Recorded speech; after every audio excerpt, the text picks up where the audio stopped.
I mean, Chardonnay in this country is hugely exciting. We've gone through a tough time in this country, and there's a lot of self-evaluation and we're looking internally to what we need to do to make world-class wines, and I think Chardonnay has been leading the way, where we really compete now, not just through winemaking but innovation. I mean, the changes to Chardonnay, especially through screw cap, has made longevity and consistency and style of Chardonnay a lot better in this country, and I think we really now stand at the forefront in terms of Chardonnay in the world. The winemakers have got their heads around how to make them both accessible, age-worthy and just thoroughly delicious. So when you get all those three things into play, you know, Chardonnay, which went a little bit out of favour because winemakers were just doing too much to them. Today what they're doing is they're actually leaving a lot out and letting the variety express itself and looking for freshness and detail, and we're getting that. Chardonnay's a variety. It's a little bit like, for me, it's a little bit like a blank canvas. So you can do these other things to it. Now you can do too much to it as well. So you know, we see Chardonnays that, you know, sometimes you see them in shows or elsewhere and you go, they've been on all the rides. They've just had malolactic fermentation, they've had batonnage, they've had all sorts of things done to it, or you know, sulphides, which is now an acceptable part of Australian Chardonnay style, but it's just too much. The guys and girls that are making the better wines are really learning to keep their hands in their pockets, and it's sometimes about what you're not doing in the winery.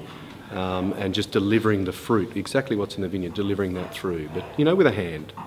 Knowing when to jump in and when to step away. So it's not hands off, because that almost means that you're being a bit lazy, and I think it's completely the other way. So you're thinking about it, it's really thoughtful kind of stuff. In terms of Chardonnay, I think there's two camps. There's either people that love it or people that just have had enough of it in the 80s and don't realise how great Chardonnay has evolved, especially in Australia. The first year I wrote my top 20 wines, which was about 12 years ago, I debated about not putting an Australian Chardonnay in. So for me, in 12 years of writing that column, the single most important development in Australian wine has been the evolution of Australian Chardonnay. It's gone from the mid-90s being these big, blousy sort of jobbies to being just super fine and just beautiful wines we're putting out now.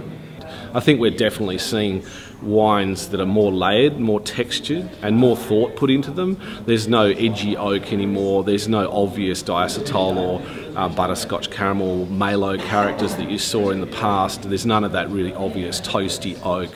And the alcohols are definitely coming down, so people are focusing on that, but you still have to get the wines right, because on the flip side of that, everyone's picking the wines green and calling them Chablis style Chardonnays, and there's not a lot of joy for the consumer, so it's a really fine balance. Certainly, I mean, the trends have been started, the trends to move away from malolactic and malolactic dominance, but that's not all the answer in Tasmania. You need to do that. I think sulphide, the sort of relaxation of the ability for people to have sulphide in their wines, but also how that plays an important role in sort of keeping the palate tight and winding the structure of the wine together is really important. And so letting sulphide be, and I hope that continues on to other varieties.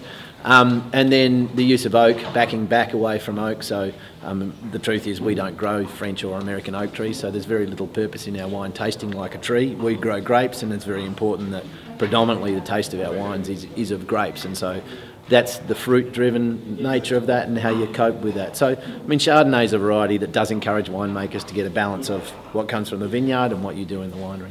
There's lots of Chardonnay to be excited about. I just think they should get out there and have a bit more of a crack at Chardonnay. Very good. That's perfect.